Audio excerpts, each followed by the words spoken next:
Bismillahirrahmanirrahim. Assalamualaikum warahmatullahi ta'ala wabarakatuh. Okey, apa khabar semua? Okey, Ustaz harap kamu semua berada dalam keadaan yang sihat. Okey, so hari ini kita akan belajar tajuk Pendidikan Syariah Islamiyah tingkatan 5. Okey, di dalam topik hadis hukum. Okey, so tajuk dia hari ini adalah hukuman zina. Jadi hukuman zina kepada mereka yang melakukan zina, ada hukuman dia dalam Islam. Okey, ini melakukan zina, iaitu persetubuhan haram ni, dia ada konsekuensi dia. Okey, dia merupakan satu jenayah di sisi syariah Islam. Okey, jadi dalam tajuk ini apa yang perlu kita tahu? Okey, pertama sekali pelajar-pelajar mestilah boleh menyatakan tuntutan hukum daripada matan hadis. Okey, maksudnya bila kita baca matan hadis tu, kita boleh bagi tahu okey apa yang hukum tuntut, apa yang syariah Islam tuntut daripada kita di dalam matan hadis tersebut. Okey, yang kedua, boleh menerangkan asbabul wurud hadis. Okey, apa itu asbabul wurud? Asbabul wurud ini adalah sebab kenapa hadis itu dikeluarkan, sebab kenapa hadis itu dituturkan oleh Nabi sallallahu alaihi wasallam. Kenapa Nabi sallallahu alaihi wasallam cakap macam tu? Apa peristiwa di sebaliknya? Okey, itu adalah asbab wurud hadis. Okey, yang ketiga, boleh menjelaskan istinbat hukum. Maksudnya kita boleh mengeluarkan kenapa ulama menetapkan hukum tu. Okey, kalau dalam hadis ni dia berdasarkan lafaz idhabu bihi farjumu. Okey, itu lafaz dia. Okey, jadi macam mana nak cam lafaz dia ni? Kita akan tengok sekejap lagi di dalam tajuk ini. Okey, seterusnya, menghuraikan cara pensabitan hukuman. Macam mana kita nak sabitkan hukuman ni? Adakah kita boleh pergi cakap, oh saya nampak dia berzina, kita terus boleh claim macam tu dan boleh terus jatuh hukum? Ataupun perlu kepada yang lebih kompleks daripada tu lagi? Macam mana? Okey, tunggu. Seterusnya, boleh menilai kepentingan mengamalkan ketelitian dalam mensabitkan hukuman zina. Jadi nak sabitkan hukuman zina ni, dia memerlukan kepada satu kaedah yang sangat teliti. Bukanlah boleh kata kita pergi sab. Macam tu sahaja. Okey. Dan yang terakhir, boleh menjana idea atau usaha yang perlu dilakukan untuk menjauhi perkara-perkara yang boleh menyebabkan diri kita terjebak kepada zina. Maksudnya pelajar-pelajar, anak-anak pelajar boleh bagi satu solusi. Okey, macam mana kita nak elakkan daripada berlakunya zina? Okey, macam mana kita nak selesaikan masalah berlakunya zina? Okey, maksudnya daripada pembelajaran tajuk ini adalah apa yang anak-anak pelajar kamu boleh dapat daripada tajuk ini. Okey, so itu standard pembelajaran yang mesti kamu capai daripada tajuk ini.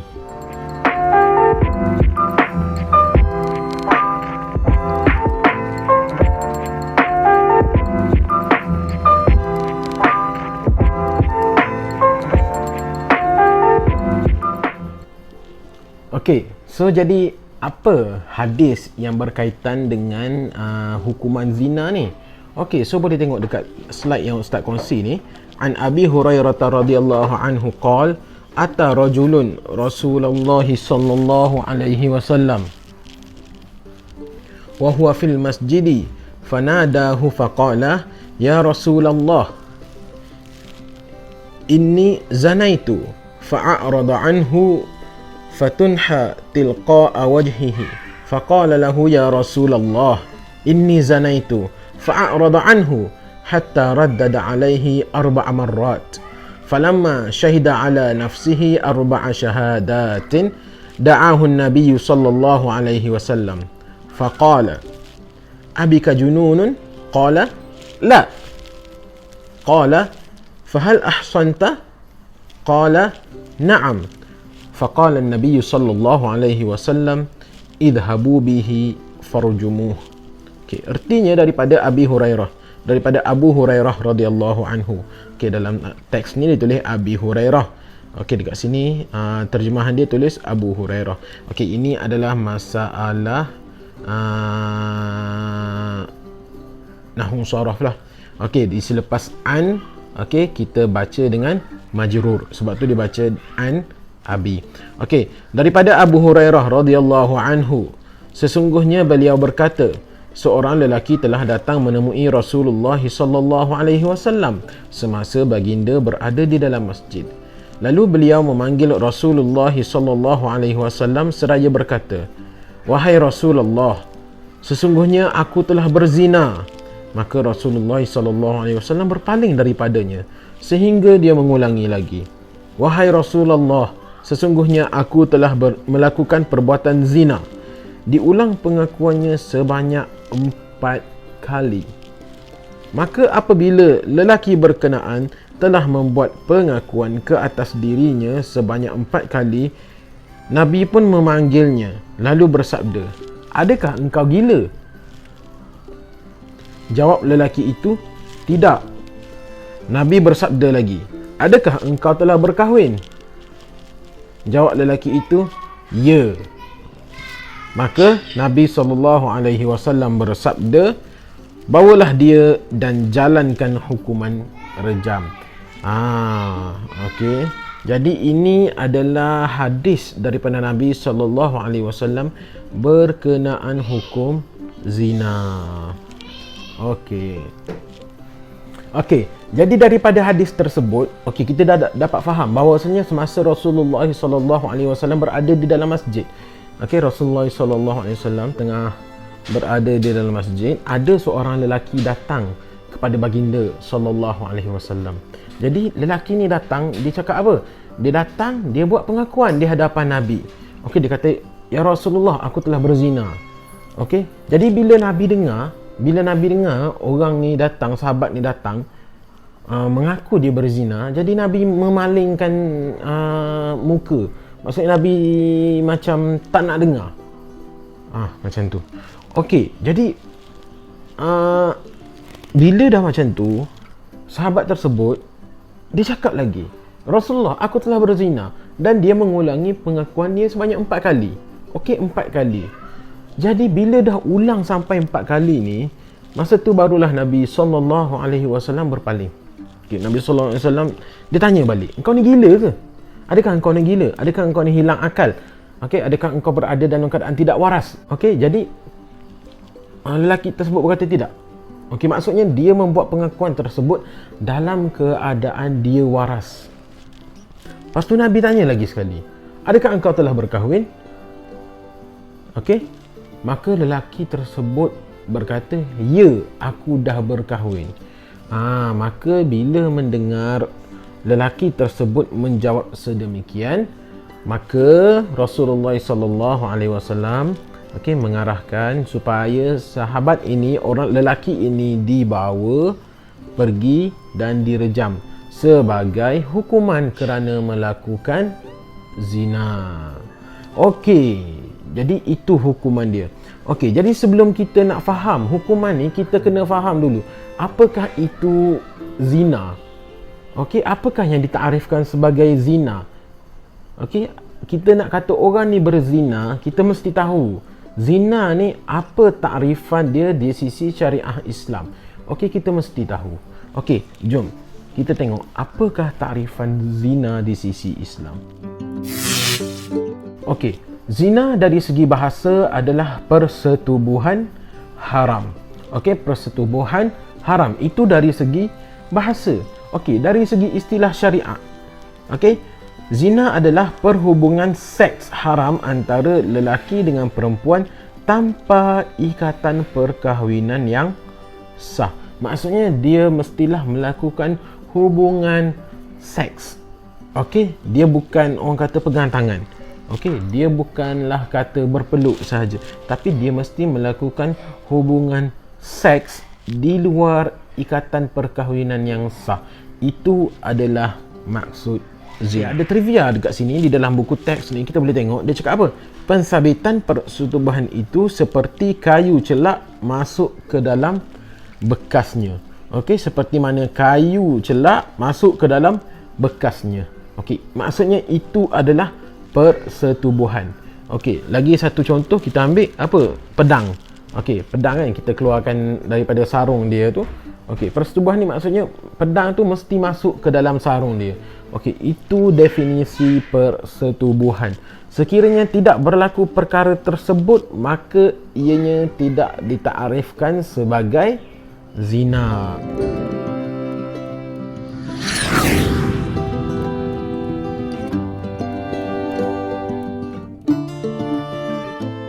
Okey, jadi apa hukuman zina ni? Okey, jadi hukuman zina ni terbahagi kepada dua.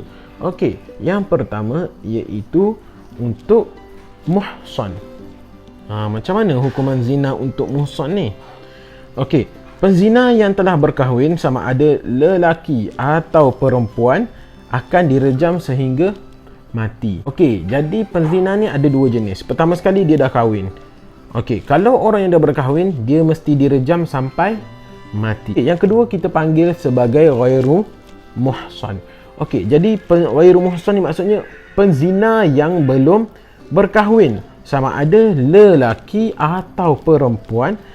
Okey, mereka akan disebat sebanyak 100 kali dan dibuang daerah selama setahun. Okey, kena sebat 100 kali dan buang daerah selama setahun. Lelaki kena, perempuan pun kena. Okey, bukan kata okey, kalau berzina lelaki sahaja kena, perempuan terlepas, ataupun perempuan sahaja kena, lelaki terlepas. Kedua-duanya mesti dihukum. Hukuman hudud bagi penzina juga telah dijelaskan di dalam ayat berikut. Okey, maksudnya ayat mana? Ayat Al-Quran. Okey, iaitu Bismillahirrahmanirrahim. Az-zaniyatu waz-zani fajlidu kulla wahidin minhuma mi'ata jaldah. Okey, artinya perempuan yang berzina dan lelaki yang berzina hendaklah kamu sebat tiap-tiap seorang daripada kedua-duanya 100 kali. Okey, ini ayat ni terdapat di dalam surah An-Nur. Okey, ayat yang kedua. Okey, surah yang ke-24. Juzuk 18 selepas surah Al-Mu'minun. Okey. Hukuman buang daerah ni, okey, majoriti fuqaha termasuk mazhab Syafi'i berpendapat bahawa hukuman ini adalah termasuk dalam kategori hudud. Justru wajib dilaksanakan selama setahun bersama-sama hukuman sebat. Okey, ianya dijelaskan berdasarkan hadis Nabi sallallahu alaihi wasallam an Ubadah bin As-Samit qala Rasulullah sallallahu alaihi wasallam khudhu anni qad ja'ala Allahu lahunna sabila al-bikru bil bikri jaldu mi'atin wa nafyu sanatin. Okey, apa erti hadis ini? Okey, daripada Ubadah bin As-Samit. Ubadah bin As-Samit katanya Rasulullah sallallahu alaihi wasallam bersabda, ambillah daripadaku hukum. Maksudnya ambil hukuman ini daripada aku. Okey, sesungguhnya Allah Subhanahu wa taala telah menentukan bagi mereka jalan, iaitu satu ketetapan, satu cara. Okey, penzina, dara dan teruna disebat 100 kali dan dibuang daerah selama setahun. Okey, jadi hadis ini adalah hadis riwayat Muslim.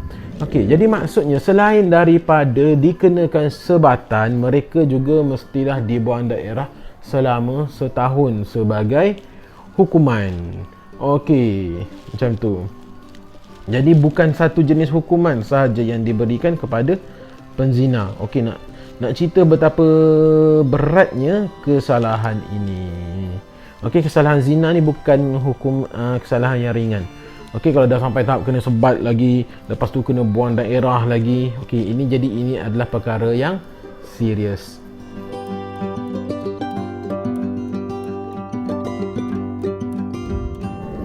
Okey, seterusnya kita nak tengok apa sebab hadis ini wurud.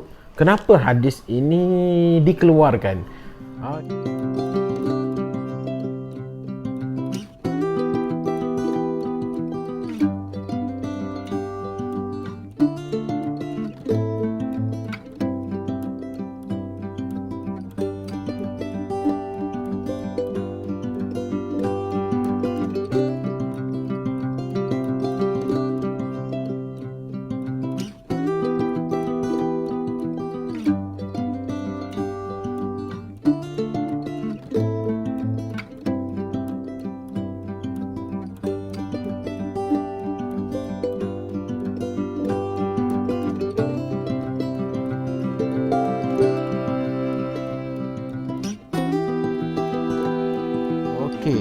So boleh tengok dekat skrin yang saya share dekat kamu ni.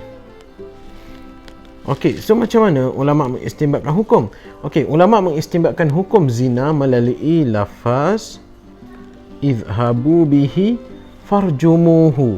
Maksudnya pergilah kamu dengan orang lelaki ini dan rejamlah. Okey, itu adalah poin yang pertama. Jadi ini adalah poin nombor 1. Okey, saya tulis nombor 1 dekat sini. Okey, seterusnya kita kecilkan sikit. Okey. Poin nombor 2. Apa poin nombor 2? Okey, kalimah ini merupakan fi'il amar. Itu poin dia. Kalimah ini merupakan fi'il amar. Okey, mana poin dia? Kita highlight dulu poin dia. Kalimah ini merupakan fi'il amar yang menunjukkan perintah. Okey. Perintah suruhan ni membawa hukum wajib. Oleh itu, wajib bagi penzina yang telah berkahwin dihukum rejam sampai mati. Okey, ini adalah 4 poin dia. Poin yang pertama ialah lafaz idhabu bihi. Okey, poin yang kedua ialah fi'il amar yang menunjukkan perintah. Okey, poin yang ketiga ialah setiap perintah adalah wajib. Okey, yang keempat, perintah apa? Oleh itu, setiap penzina wajib dihukum. Setiap penzina yang telah berkahwin wajib dihukum rejam. Itu adalah 4 poin yang perlu kamu tulis. Okey, kalau ada soalan yang berkaitan dengan istinbat hukum.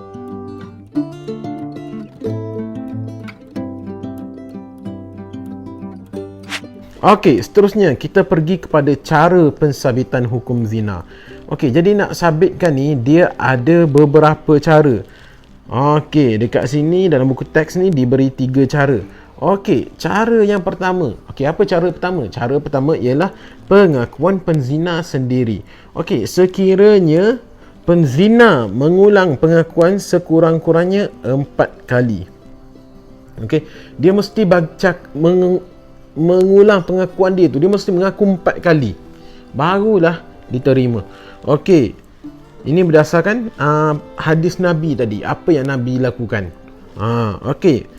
Yang pertama sekali, untuk terima pengakuan dia ni, okey, penzina mestilah seorang yang akil baligh. Seorang yang telah berakal dan seorang yang telah baligh.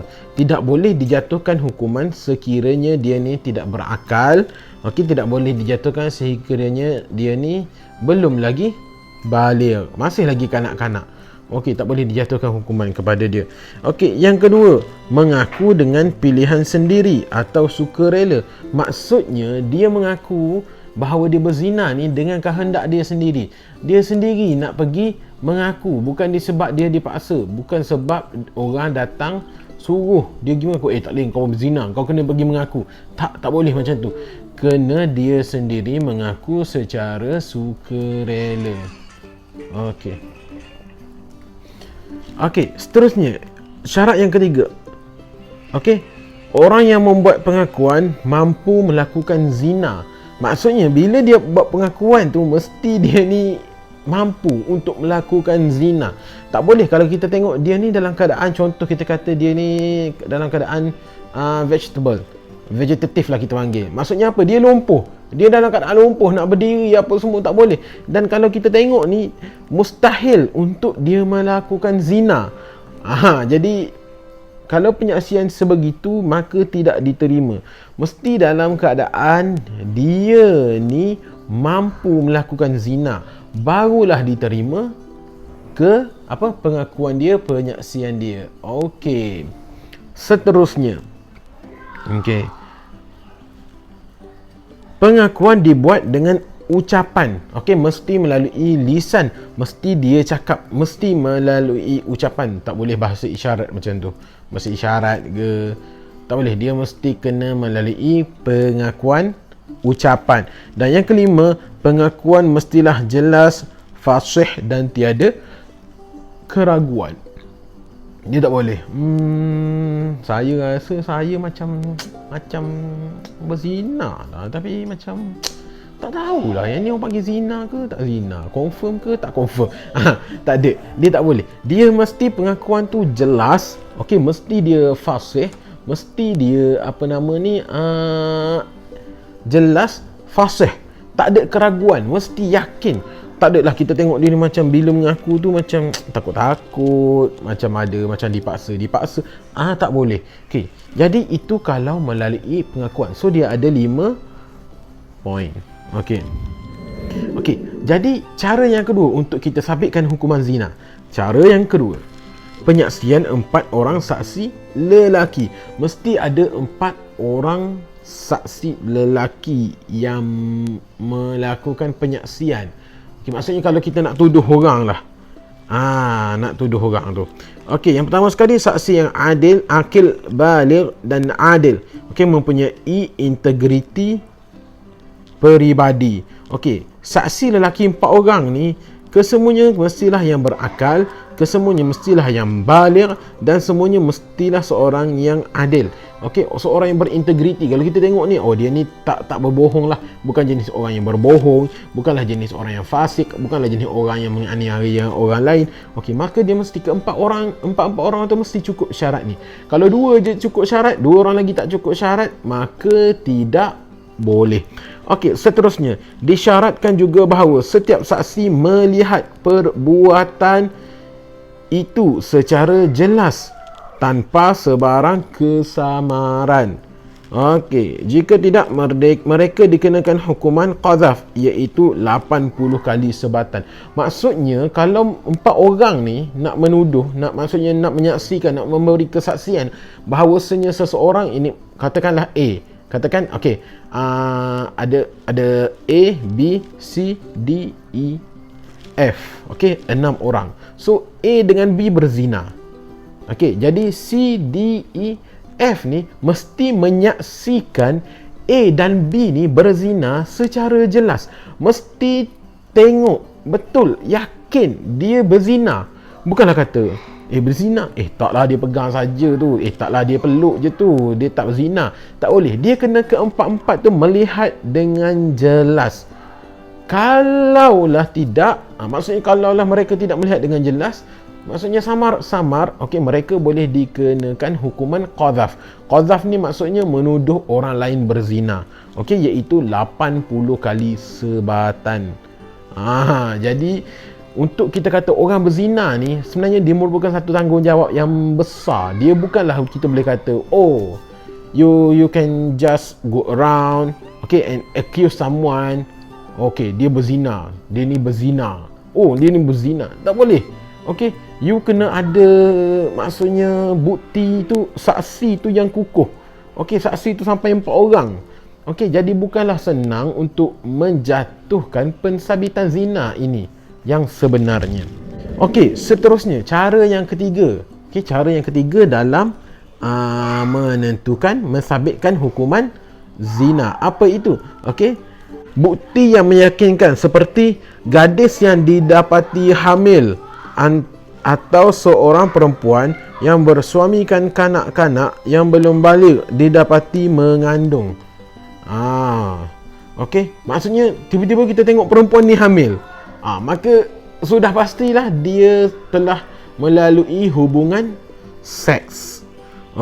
Untuk mendapatkan anak tu, kamu pun belajar dalam subjek biologi, macam mana untuk reproduction tu, nak berlakunya proses kehamilan apa semua tu, dia bukan tiba-tiba ada macam tu. Dia bukan kata minum jus ke, minum susu ke apa ke, tiba-tiba mengandung. Tak, dia bukan macam tu. Dia mestilah melalui orang kata persetubuhan secara normal lah. Yang ni kita bukanlah bercerita tentang orang pergi cucuk sperma masuk ke apa melalui tabur uji ke apa. Tak, bukan. Maksudnya kita cakap secara lumrahnya, secara biasanya, secara logiknya, kalau perempuan ni hamil, maksudnya dia telah melakukan hubungan seks. Macam tu. Ataupun seorang perempuan yang bersuamikan kanak-kanak yang belum balik lagi tetapi didapati mengandung. Kes ni mungkin kita macam tak terfikir kan, ya ke boleh ada ke kes macam ni kan. Tapi sekiranya berlaku, dia ni dah Baligh akil. Contohnya dia perempuan ni dia dah berumur 20 tahun. Okey, dia bersuamikan seorang kanak-kanak. Okey, yang belum baligh lagi. Sebab orang lelaki ni dia balik, dia tak tentu. Okey, mungkin umur 14 baru balik, mungkin umur 15 baru balik. Okey, jadi dia mungkin kahwin tu dengan orang umur 13. Mungkin mak tu belum balik lagi. Seterusnya, seorang perempuan melahirkan anak yang sempurna sifatnya dalam masa tidak sampai 6 bulan Hijri daripada tarikh pernikahannya. Perempuan berkenaan. Okey, maksudnya seorang perempuan ni, okey, kita tahu proses untuk proses mengandung ni biasanya standardnya 9 bulan 10 hari lah. Okey, ada kes-kes yang rare, yang jarang-jarang, yang komplikasi lah, 8 bulan dah bersalin. Okey, 8 bulan 2 minggu dah bersalin, mungkin 7 bulan dah bersalin. Okey, itu kes yang kita kata rare. Okey, maksudnya dia ada komplikasi. Tapi contohlah kita katakan A ni seorang perempuan. Okey, dia berkahwin pada hari ini 23 Februari. Okey, jadi bulan 23 Februari bulan 2 lah. Okey. Bulan 3, bulan 4, bulan 5, bulan 6, bulan 7, bulan 8. Okey, mengikut kalender hijrah lah. Okey.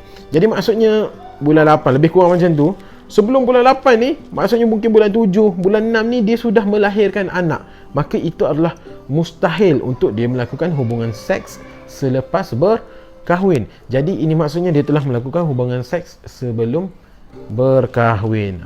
Jadi itu boleh dijadikan evidence ataupun bukti kepada tuduhan zina.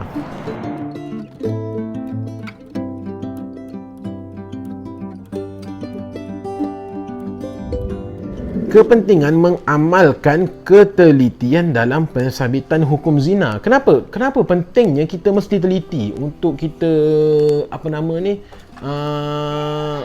kenapa mesti nak sabitkan hukuman zina ni? Kita mesti teliti.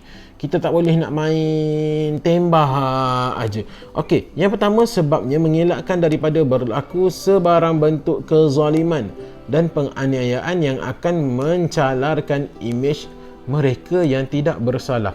Okey, jadi tuduhan zina ni sebenarnya bukan satu benda yang kecil.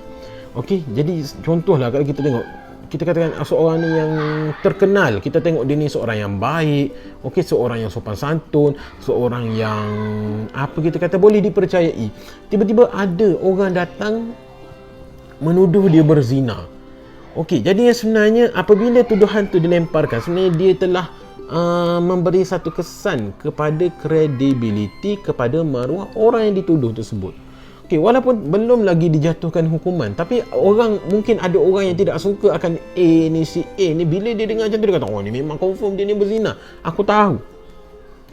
Jadi sebab itulah kita nak tuduh, nak sabitkan hukuman zina ni sebenarnya bukan senang. Okey, sebab apa? Sebab tuduhan ni dia boleh merosakkan maruah seseorang, boleh menjatuhkan kredibiliti seseorang. Kalau orang lelaki contohnya, mungkin dia ni biasa jadi imam di surau di kampung dia. Okey, tapi bila dituduhnya tu mungkin kau dah tak payah jadi imam, kau berzina apa semua, walaupun belum disabitkan secara pasti. Jadi orang akan mudah terpercaya, orang akan mudah percaya dengan benda-benda negatif, benda-benda buruk ini. Okey, yang kedua, mesti memberi keadilan, untuk memberi keadilan kepada penzina agar mendapat balasan yang sesuai dengan perbuatan yang telah dilakukan. Okey, maksudnya dia bagi keadilan. Kalau betul lah dia ni berzina, maka dia mesti dihukum dengan hukuman tersebut. Okey, supaya apa? Supaya melaksanakan hak Allah Subhanahu wa ta'ala. Kerana jika dia tidak dihukum di dunia, maka dia akan dihukum di akhirat kelak. Okey, tetapi jika dia sudah dihukum di dunia, insya-Allah dia tidak akan dihukum lagi atas kesalahan yang sama di akhirat. Tiga, menunjukkan Islam amat berhati-hati dalam melaksanakan hukuman zina. Yes, ini yang saya dah ulang daripada awal lagi. Nak ceritanya Islam ni sebenarnya sangat berhati-hati. Islam ni bukan tujuan dia untuk menghukum orang. Macam orang kata, Islam ni kejam lah, Islam ni nak ni hudud lah, apa semua, nak potong tangan orang lah suka-suka kan, saja nak sebat orang. Tidak, tapi sebenarnya nak memberi pengajaran kepada masyarakat dan menunjukkan sebenarnya Islam ni sangat berhati-hati. Sebab tu nak jatuhkan hukuman zina ni sangat susah. Kalau ada 4 orang saksi pun semuanya kena adil, semuanya kena lelaki. Kalau 2 orang lelaki, 2 orang perempuan jadi saksi tak boleh. Okey. Dan yang terakhir, menimbulkan kegerunan kepada manusia agar menjauhi zina, kerana setiap perlakuan tersebut akan mendapat hukuman. Okey, nak timbulkan kegerunan. Okey, sekiranya kita katakan disabitkan seseorang ini berzina dan dihukum di hadapan masyarakat, direjam sampai mati, dihukum secara publik, orang lain yang tengok secara automatik mereka akan merasa takut. Mereka tidak akan berani untuk melakukan zina. Tak berani. Okey, tak berani dah nak melakukan zina. Sebab apa? Sebab kita tengok orang ni kalau dihukum sampai mati tu kita dah takut. Tak payah cerita hukum tak payah cerita rejam sampai mati, 100 kali sebatan di khalayak ramai. Okey, jadi ini akan memberikan kesan yang orang kata sangat mendalam kepada orang lain untuk melakukan jenayah zina yang sama. Okey, jadi sebab itulah Islam ni kenapa dia meletakkan hukuman ni sebenarnya bukan sekadar hukum, bukannya untuk memalukan ke apa, tapi sebenarnya menjadi satu pengajaran. Sekiranya ada seorang sahaja yang dihukum di khalayak ramai, nescaya orang lain tak nak dah buat benda tu, kecuali dia ni memang jenis keras hati lah apa semua kan. Tetapi keras hati macam mana pun kalau dia hukum dia hadapan publik ni, okey, Ustaz rasa tak mungkin dia akan melakukan perbuatan tersebut. Okey, di sini dalam buku teks ni dia ada tulis trivia. Okey, apa trivia dia? Okey, perkara yang berhubung kait dengan zina, iaitu satu, homoseks. Okey, apa itu homoseks? Perhubungan sejenis antara lelaki dengan lelaki. Satu lagi lesbian, perhubungan sejenis antara perempuan dengan perempuan. Maksudnya lelaki dengan lelaki melakukan hubungan seksual sesama mereka. Istilah bahasa sekarang ni panggil kunyit lah. Okey, perempuan dengan perempuan melakukan hubungan seks sesama mereka. Ini lesbian. Okey, maksud ini sama dihubung kaitkan dengan zina.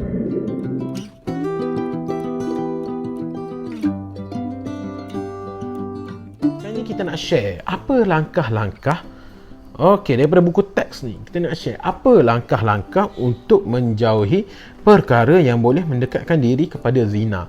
Okey, jadi zina ni dia tidak terjadi dengan satu malam, dia tidak terjadi satu hari, kecuali kamu hidup dalam budaya one night stand. Okey, macam kalau apa orang kata, kalau boleh tengok di dalam filem-filem orang putih apa semua tu kan, pergi jumpa dekat bar, tengok daripada mata jatuh ke hati, daripada hati berzina. Okey, jadi sebenarnya untuk melakukan zina ni sebenarnya dia bukan satu perkara yang senang, kecuali memang kamu sudah biasa berzina. Okey, bukan perkara yang senang. Jadi apa perkara-perkara yang boleh menyebabkan kita dekat kepada zina? Antara langkah yang sesuai untuk diamalkan adalah yang pertama sekali, menjaga dan membataskan pergaulan antara lelaki dan perempuan. So kena jaga pergaulan kamu. Tak boleh nak pergi berkawan dengan lelaki dengan perempuan, suka-suka pergi nak bertepuk bertampar kan, tepuk bahu lah, apa tak boleh.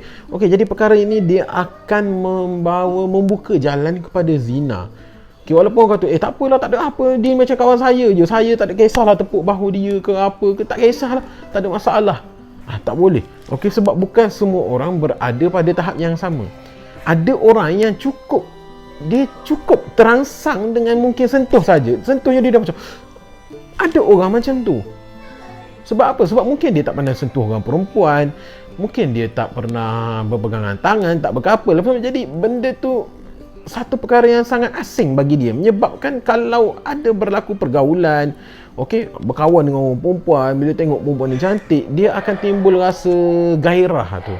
Okey, jadi sebab tu kena elak.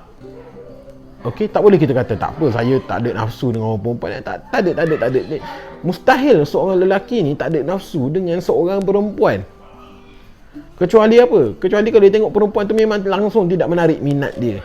Itu mungkin boleh berlaku. Ataupun yang kedua, dia ada penyakit. Mungkin dia ada penyakit yang menyebabkan dia tidak terangsang tengok orang perempuan. Tengok orang perempuan pun sama tengok macam kayu, sama macam tengok dinding. Itu mungkin. Okey, dan kebiasaannya kalaulah di antara lelaki dengan perempuan ni, okey, berlaku pergaulan, mereka akan ada, orang kata apa, feeling. Okey, akan ada feeling. Okey, not necessary macam love, not necessary macam cinta, tapi dia lebih kepada satu attraction, okey, yang menarik kehendak seksual di antara lelaki dan perempuan. Okey, yang kedua, meningkatkan pendidikan agama kepada anak-anak. Jadi kepada ibu bapa, okey, kepada mak-mak, ayah-ayah, kita kena tingkatkan pendidikan agama. Kena bagi tahu kepada anak, okey, bila you dah umur macam ni, you dah tak boleh nak berkawan dengan perempuan macam ni. Dah tak boleh dah nak berlari dekat macam you umur 5 tahun, macam you umur 4 tahun duduk main dekat tangga berlari dekat tanah apa semua dengan tak pakai bajunya apa semua. No, kita kena terapkan pendidikan tu. Tak boleh, kena ada batasan dia. Maksudnya anak-anak ni bila dah umur 6 tahun, bila umur dah 7 tahun, kena dah kena start. Okey, you lelaki, you perempuan. Okey, ada batasan dia. Kena bagi pendidikan agama. Oh, tak boleh nak ni. Okey, tak boleh nak melihat aurat perempuan sesuka hati. Tak boleh nak dedahkan perempuan. Tak boleh nak dedahkan aurat sesuka hati kepada perempuan. Okay, likewise. Okay, same goes to perempuan. Tak boleh you nak dedahkan aurat sesuka hati kepada orang lelaki, kepada yang bukan ajunabi. Perkara tu mesti dijelaskan, diberitahu. Seterusnya, okay, mengawal serta menutup pusat-pusat hiburan. Okey, ini sebab apa? Kebiasaannya yang berlaku. Contoh macam yang saya bagi tadi, one night stand kan. Kebiasaannya orang akan pergi, yang ni kalau kita tengok cerita-cerita lah kan. Biasanya dia akan pergi di bar, okey, and then jumpa minum arak apa semua, and then bila dah mabuk, okey, akan berlakunya zina. Okey, walaupun orang tak kenal. Okey, macam tu. Okey. Jadi ini adalah salah satu caranya menutup pusat-pusat hiburan. Maksudnya yang melampau lah. Kalau setakat pergi pusat hiburan tu apa, ada video game, buka pun pagi sampai pukul 5 petang. Jadi menyebabkan perkara-perkara zina ni tidak berlaku, maka itu cerita lain. Tapi yang kita cerita pusat hiburan ni yang mana? Yang mungkin menghidangkan arak, yang meletakkan, tak kisah pergaulan bebas di antara lelaki dengan perempuan. Kau duduk dalam clubbing tu, kau nak menari, kau nak berpeluk, kau nak bercium, kau nak berjumbu sekali kau. Tempat macam tu tak boleh.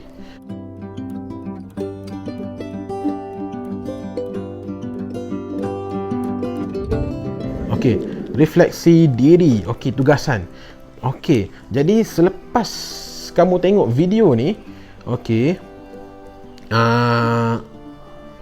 Ustaz nak kamu rekod video kamu juga, okey, menyatakan apa pandangan kamu terhadap persoalan-persoalan yang dilontarkan. Situasi berikut, nyatakan tindakan yang perlu diambil untuk mengamalkan Islam sebagai cara hidup serta panduan dalam kehidupan.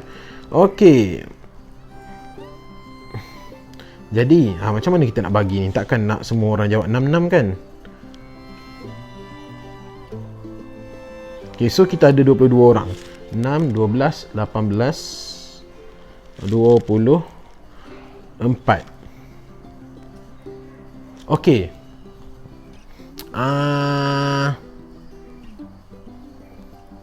Okay, setiap seorang akan ambil 2. Setiap seorang akan ambil 2. Okay, mengikut turutan nama lah.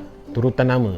Okey, contoh nama pertama A sekian, nombor 2 sekian, nombor ketiga sekian. Okey, yang pertama, nama yang pertama akan ambil nombor 1 dan nombor 2. Okey, soalan dia, rakan anda gemar melihat atau menonton filem yang menimbulkan syahwat? Apa kamu punya reaction? Apa kamu punya refleksi? Okey, apa yang kamu akan buat? Okey, yang kedua, abang anda ingin berkahwin dengan perempuan yang sedang hamil kerana berzina dengan lelaki lain.